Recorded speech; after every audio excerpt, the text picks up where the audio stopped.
Hi, Queens. Sam here. I hope that you're doing amazing. Happy New Year 2025. I truly hope that you had an amazing time celebrating with your loved ones and that you are starting this year with joy and excitement. Looking forward to what the new year will bring you. I wish you all the best. And second, thank you so much. As you guys may have noticed, I've crossed the 1,000 subscribers here on my channel. I'm super excited about that. Thank you so much for subscribing to the channel, for sharing with your network, and definitely helping me cross the 1,000 subscribers. I think I crossed it earlier this year because I checked, I think on December 31st, and I was maybe four, I was kind of like I was still missing four people. But now I believe yesterday when I checked, I was like at 1,005. So definitely a huge bump there, and I'm super excited about that. Thank you so much. I see the 1,000 subscribers on YouTube as like, when you actually get to your first 100K in investment. And usually when you get to your first 100K in investment, things start to actually go up like faster essentially, so you get to actually accumulate faster in your portfolio. So I'm hoping that the same thing happen here, but again, not attached to it. I'm still going to be coming here sharing with you nuggets on personal finances, especially investments. As well, this year I'm hoping to share more on my journey as a single mother by choice, and also some stuff on my on the lifestyle, for any lifestyle that I can have as a single mother of three beautiful kids. So we'll see how that goes. So my video today definitely is on personal finances, and I wanted to share with you 5 ways to actually stay poor. And you might be like, okay, Sam, why would I want to know the ways to actually remain poor? The reality is, like, here, especially on YouTube or like on internet, it's always like, what do you do to increase your income, to build wealth, to increase your investments? And I feel like going a little bit on the opposite, on the other side of that, may be also helpful. So I hope that helps anyone out there, because we never know. There might be things that we are doing right now that we don't know is contributing to us not building the wealth as fast as we want to build it. So 5 ways on how to stay poor, and I have a bonus way for you at the end. The first one is comparing yourself to others and focusing on the negative aspect.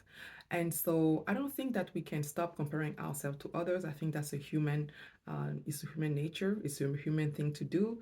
But the reality is, like, you want to compare yourself to others and really being pragmatic and being like, okay, what are the things that that person is doing for me to actually, get to where they are, really learning from them. So seeing it in a more positive way. We tend to compare and then see the negative things. And the reality is, like, comparison usually is a thief of joy.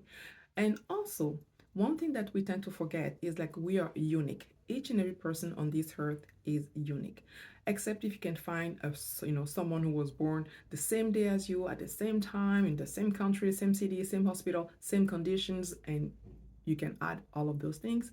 It's honestly, comparing is not really helping, because at the end of the day, most likely the person that you're comparing yourself to, you and that person did not have the same upbringing, the same experiences, the same education, you don't have the same skills. And so there are a lot of things that it's are not the same. And right there, it's really hard for you to be able to, compare and come to a conclusion that would actually make sense. You can learn from that person, but comparing and essentially looking at the negative aspect can actually keep you stuck and can keep you poor. The second thing is caring so much about others' opinions.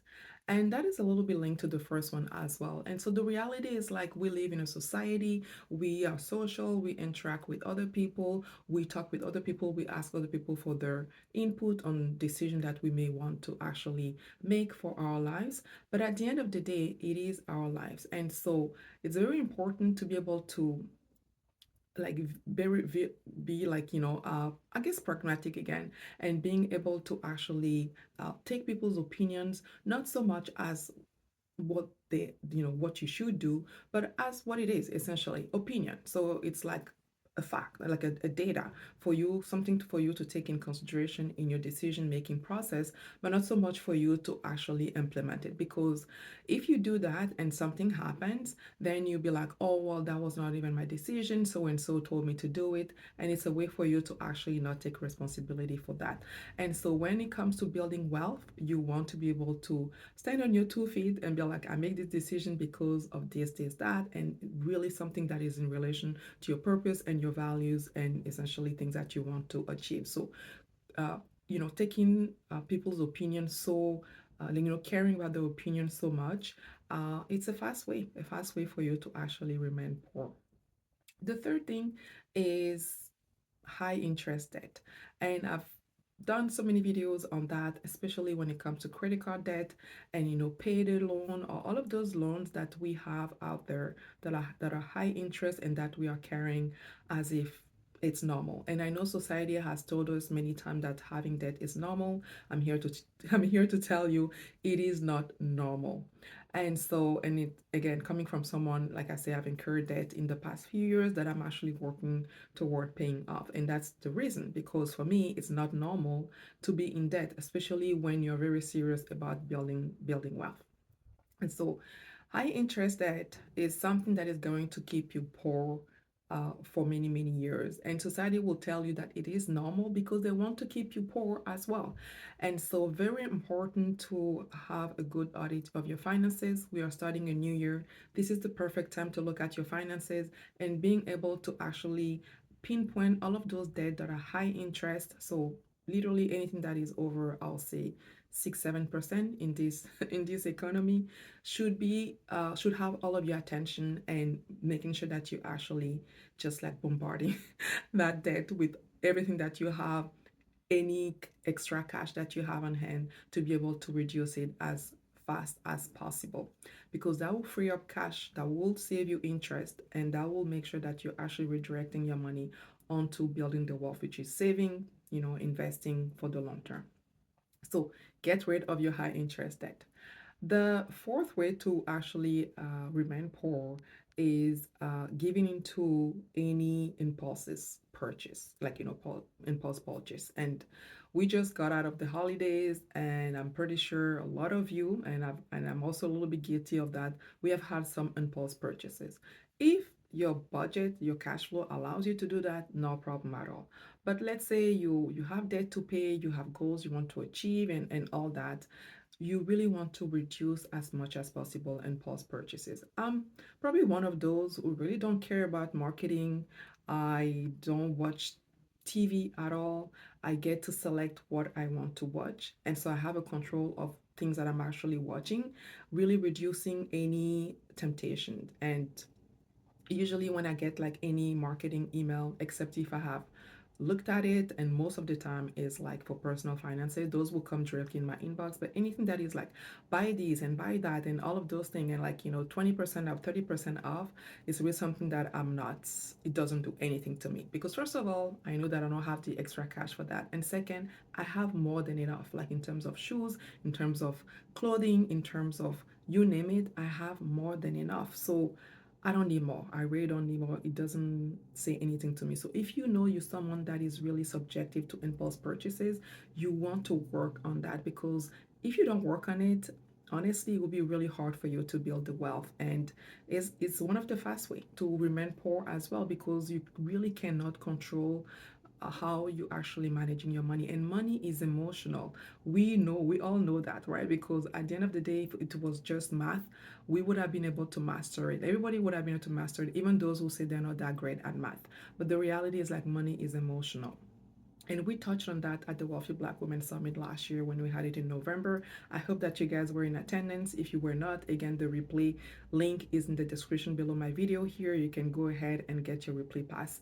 Asia Evans, a financial therapist, she came and she really talked to us for like an entire hour on how money is emotional, and how we can actually identify the triggers, and how we can make sure that we don't fall prey to those triggers too often, to the point that essentially we find ourselves underneath a mountain of of debt. So that's that. So really, you want to resist to any impulse purchases. If not, that will keep you poor. And then the last way, I'll say the fifth way, and then I have a bonus one for you guys. But the fifth way has to do with investment. So we, like, if you have been in the investment world for like a second, I'm pretty sure you have seen so many trends, invest in this and invest in this company and invest in this. And you really don't know why, those people are saying to invest, and they have all of those their reasons. And even myself, I've fell prey to that, I'm not gonna lie.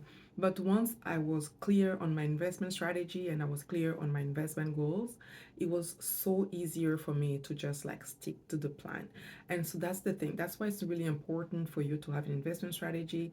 This is something that I work on with my clients each time that we meet, because most of the time I coach Black women on how to build wealth by investing. And so once you know your investment strategy, which is your investment strategy, it's much easier for you to stick to the plan. But if you're just investing, but you don't know exactly why you're investing and what are your goals and whatnot, it will be easy for you to just go with any new fad that you have out there. So you really don't want to do that, because that will keep you poor. That will keep you poor. You'll be losing so much money.